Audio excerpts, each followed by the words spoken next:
Some very important things to decide tonight. Passage from Seattle. Maybe you could go for record time. Skagway. Yeah, we did the other way. I'm We went kidding. The other way. There you go. Let's stick around afterward. All right, call to order. Yeah.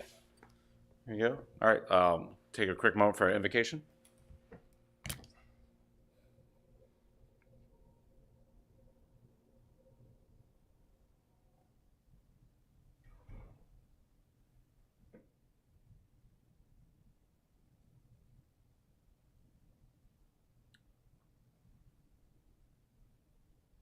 All right, we're ready to pledge allegiance. Pledge allegiance to the flag of the United States of America and to the republic for which it stands, one nation, under God, indivisible, with liberty and justice for all.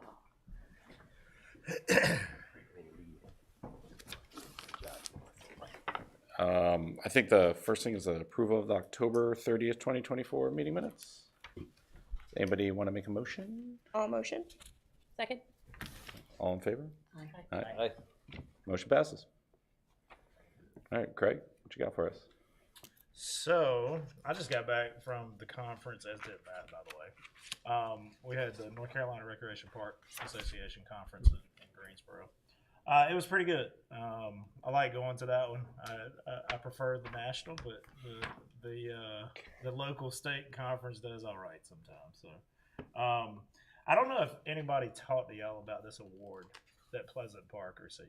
No. Anybody talked to y'all about that? No. So it's been a few weeks, but so the ACEC, which is the American Council of Engineering Companies, they present awards, and we got an award, or Withers and Ravenel got an award, but we're tied to that for the design efforts of Pleasant Park. So I went to a gala with them and received the award with them. So that was pretty awesome. So this is the magazine they had there. So if you want to take a look at that, Congratulations. take a look. That's awesome. That was pretty awesome. Awarded for what? For design. Nice. Yep. So it's a pretty cool award. So we were really excited about that. We've got the parade coming up Saturday. We got the Christmas tree lighting on Friday. Those are two immediate things that are coming. And it sounds like we're going to be doing an outside movie, a drive-up movie over at Pleasant Park. Once I get the complete details of that, I will share. Okay. What time of year? It's going to be in the next 2 weeks. But drive up like sitting in your car Yeah. watching a Oh, that's movie. fine. We have been given that direction. So we're going to do that coming up. So tune into a radio station Tune in. for this? Yeah, it'll be through the radio station that you can listen to it. So Fun. basically, they're going to put the plan is this all came together yesterday and today is to put the movie screen up on kind of the hill right by the splash pad. So you'll park down where the splash pad area is, that parking lot, so you can view it up. And we're going to be playing Polar Express. So Nice one. it's Thursday. I think it's going to be Thursday, not this coming week, but the next. So just so you're aware. Well, I love It's that. like the 12th. I think it's the 12th. Cool. That's what we're shooting for. So that was something new that just hit yesterday. So we're turning that one around. Projects are still rolling. There's been a lot of happenings over at the street hockey area, so you should kind of roll over there and take a look at that.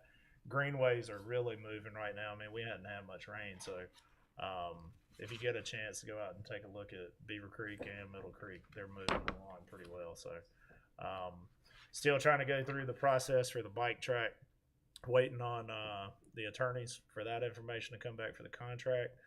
I just sent over the information for fee proposals and let the folks know who we're kind of leaning towards and the others that we're not. So I did that today as soon as I got back from the conference.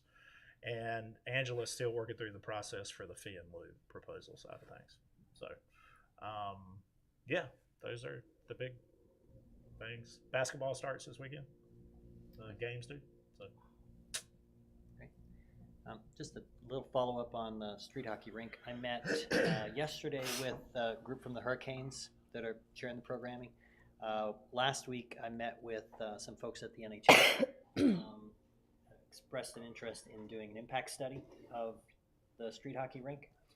It's a very unique opportunity to get in before something is built and then look at its uniqueness and looking at its impact on the community. So I've got 3-4 faculty in my department that are also interested, various impact assessments, everything from physical activity to attracting new users to maybe economic, although that's kind of low priority.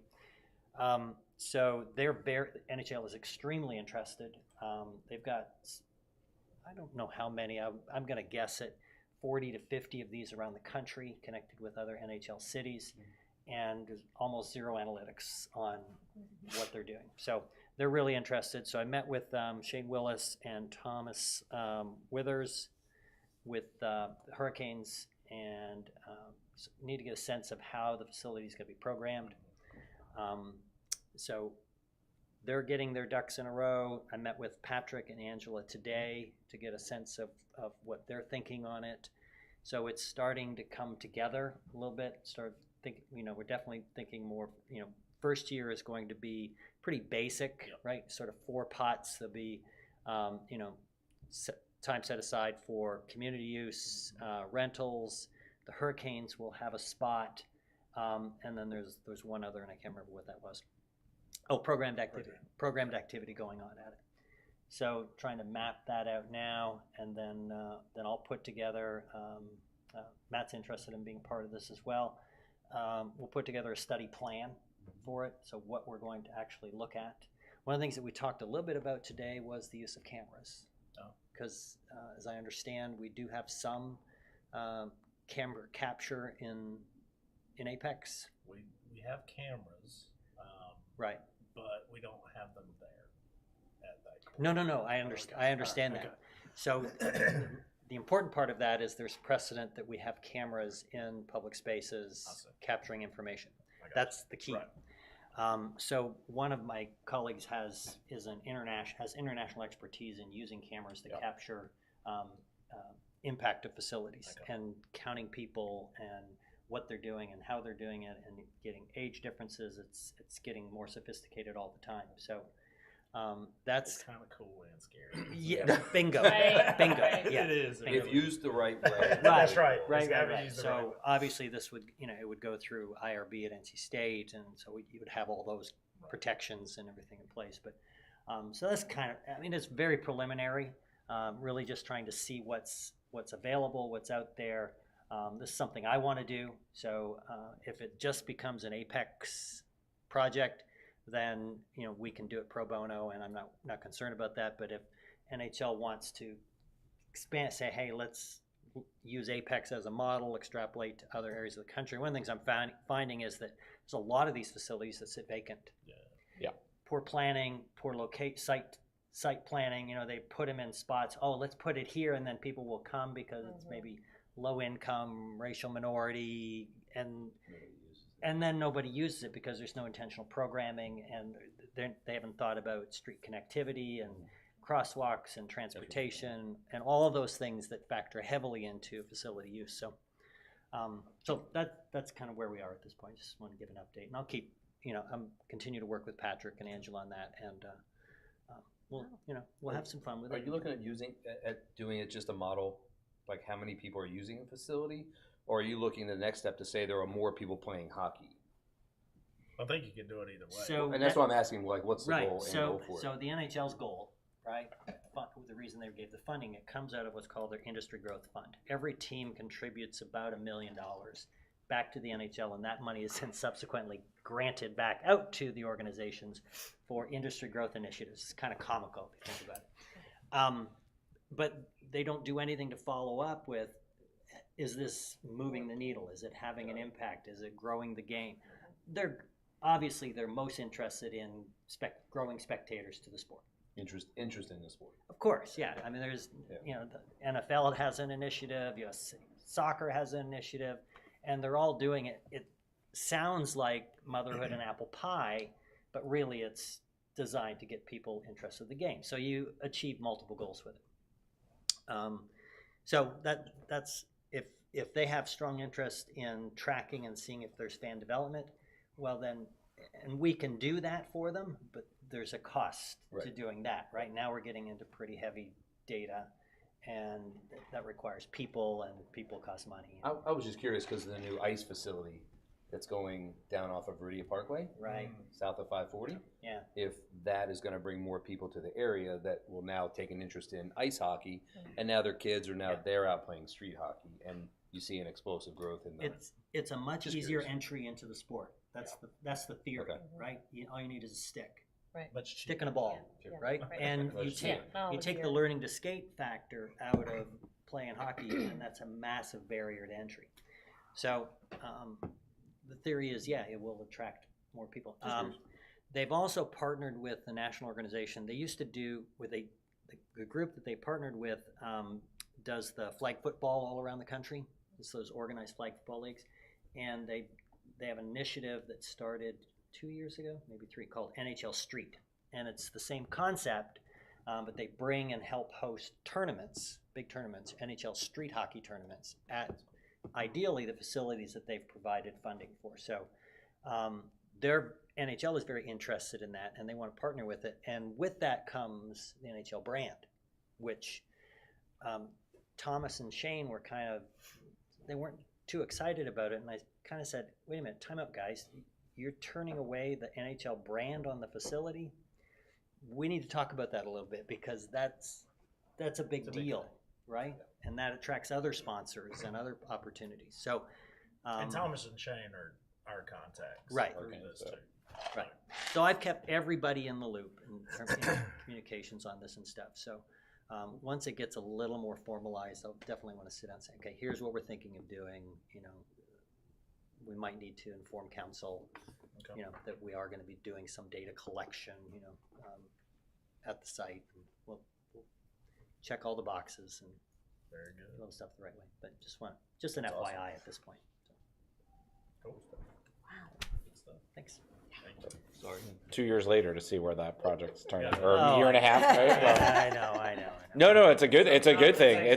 It's a good. I'm saying it's a positive thing. Like, I think it's a good thing. Well, It's exciting. that's the funny part with the people at the Hurricanes. Like, okay, we got the money. Can we start building Oh, next yeah. week?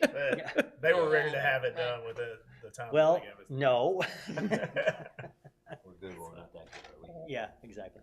All right. Anything else, Craig, for the chairman's report? There's nothing to report except for I was also at the conference, and it was Apex was well represented, and quite a few people, a few of Craig's counterparts that know I live in Apex said, I'm going to come visit Pleasant Park. I've heard good things. I want to come down there. So I'll go visit with them too. But Craig, I may reach out to you and Angela. I know JG from Carborough and a few other leaders.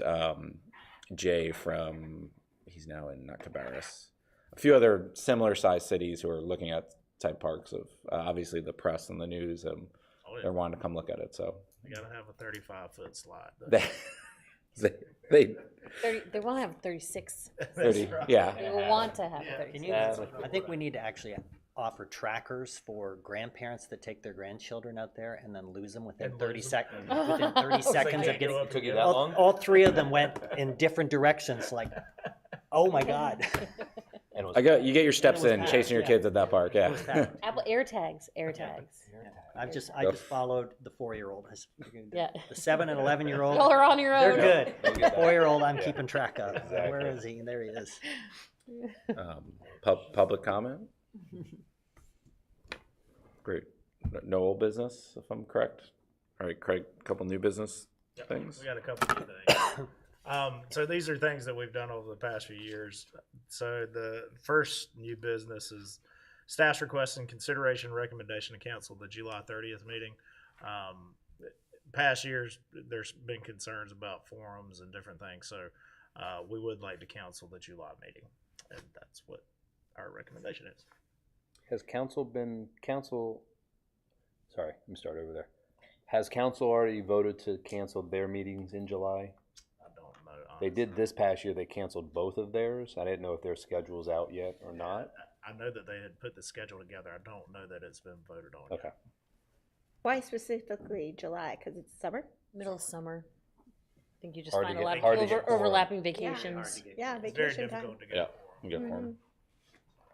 Council in the past, like, 7 years has always canceled at least one of their meetings. They ended up canceling both this year in July, just because everybody was traveling out of town, Yeah. and so we should take the month off. Motion to cancel the July 30th. Second. All in favor? Aye. Motion passes. Business item 2 is for kind of this meeting that we're having, and we're requesting consideration and recommendation to council and combine the November 26th, 25 meeting and December 31 meetings, and combine to do a meeting to be held on Wednesday, December 10th of 25. And again, it's related to scheduling conflicts because of the holidays. Because our meetings would fall usually within Thanksgiving week and Christmas Christmas week, so week, we yeah. just I do had it them on my in calendar and between. panicked a little, so I was very glad that You were this here last. decision was made already, so I'm in favor of it again. That's easy. Make a motion. If no discussion, make a motion to cancel the November and December meetings in 2025 and reschedule to December 10th, 2025. I'll second. All in favor? Aye. Aye. Motion passes. Anything else? Motion to adjourn. Second. All in favor? Aye. Don't mess around. Yay. Craig, will this